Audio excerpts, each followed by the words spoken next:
Hi everyone, welcome back to another episode of Lighthearted at Home. So today we have all of the usual stuff. We're going to have a song with Sim, and we're going to have Lauren speak to us, and we're going to have a quiz time. So I reckon we should watch the quiz time first. What do you think? Let's go!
Guys, that was great. So now we're going to have Lauren speak to us. She's going to be carrying on a Handling Emotion series, and she's going to be talking about a new emotion today. So make sure you listen out and hear what she has to say. Let's go. Hi guys, I've got another talk for you this week. But first, can you remember the memory verse that Lois told us to remember last week? So it was Psalm 94 verse 19. I was very worried, but you comforted me and made me happy. How many of you remember that one, huh? So, we're actually going to come back to something that Lois said last week. But first, let's have a think about our new emotion. So, I'm going to tell you the definition, and can you try and think of what it's going to be? So the definition is feeling like you've done something wrong. Do you know what that one is? Having that feeling of, oh, I've done something and I shouldn't have, or I've said something and I shouldn't have. It is guilt. So we're going to be looking at guilt this week. And I think some of you might know that feeling of when it's in your stomach, and you've said something or done something and you feel like you shouldn't have and you really regret it. And it kind of weighs down on you.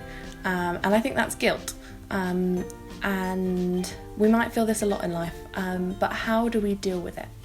So, I'm going to tell you a story about someone who felt guilt. Do you remember the story that Lois told last week? The story of the father and the son took the money. Well, the amazing thing about the Bible is that we can get loads of different things from one story. It's kind of like a kaleidoscope. So, a kaleidoscope looks a little bit like this. It's this tube and it's got beads in it, and if you look through it, it shows you one pattern, and then you turn it slightly to one way or the other way and it will make a completely new pattern. And that's kind of like when we read stories in the Bible, we can get one thing from it. So last week we looked at how that story told us about joy, and then we look at it from another perspective and we can see something completely different in it, and get something else from it. So we're actually going to look at the same story Lois did last week, but we're going to see how it talks to us about guilt this time. So I'm going to tell you a story, and we're going to have a few familiar faces pop up and help us tell it. So get ready. There once was a father who had two sons. One was lazy and the other was hard-working. Get up, there's work to be done. The lazy son didn't do anything around the farm. He sat and chatted with his friends and had lots of parties.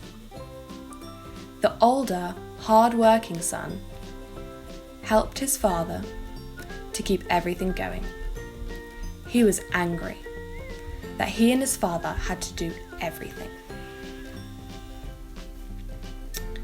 One day, the lazy son said to his father, "Father, I want you to give me my share of the money so that I can do whatever I want with it." Sadly, the father agreed and gave his lazy son the money.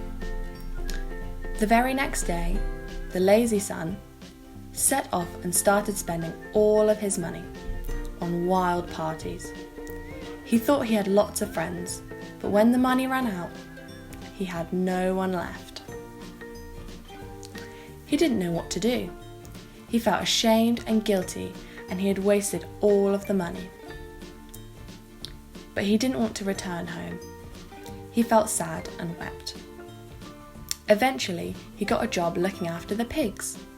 He was so hungry, he ended up eating some of the food the pigs ate. He began to realise how bad things had become and dreamt about home. "In my father's house, even the servants had enough to eat," he said. "None of them would eat the pigs' food I'm eating." So, the lazy son decided to return home to his father. When he was still some way off, the father, who had been watching and waiting for him, ran out to meet him.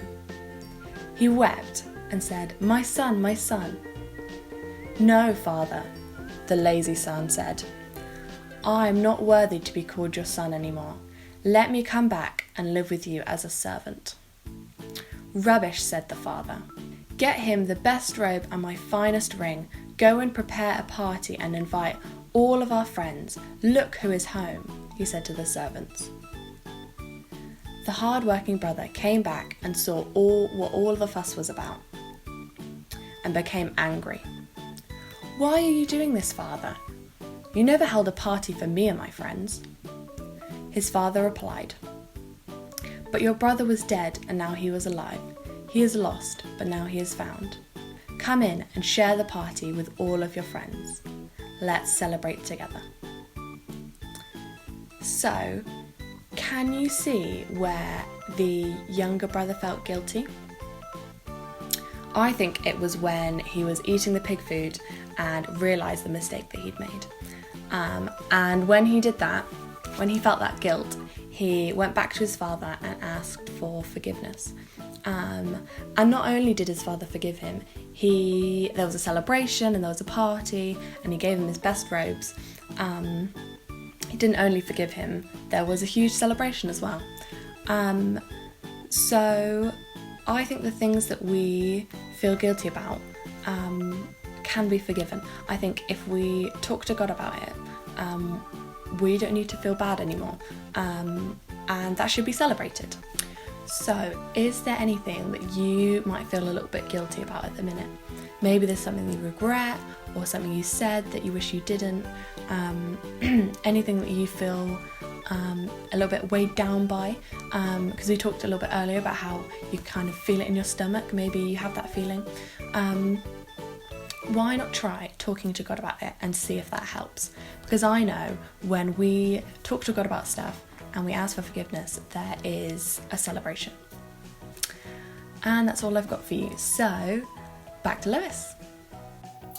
Thanks, Lauren, that was great. So guys, next time you're feeling guilty, remember what Lauren said to us. Now, we are going to have a song from Sim, and we normally do a light-hearted, so you should all know the dances. So let's go watch that.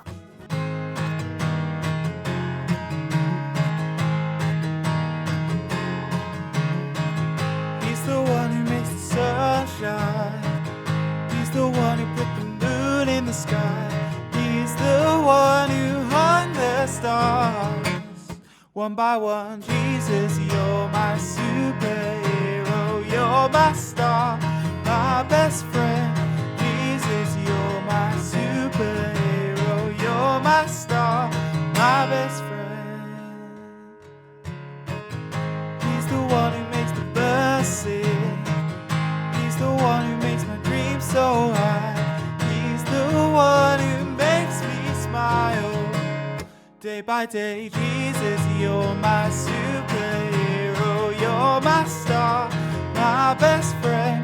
Jesus, you're my superhero. You're my star, my best friend.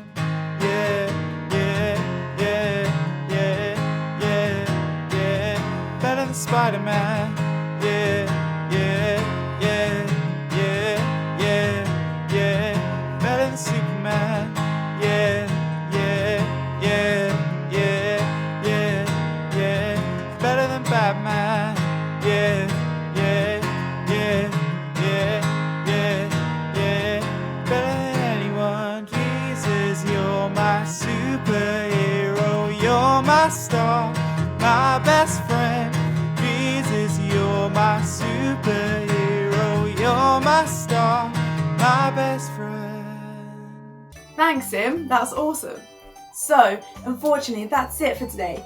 But we are back next Friday at 6, so make sure you go and watch. Hope you have a great week. Bye.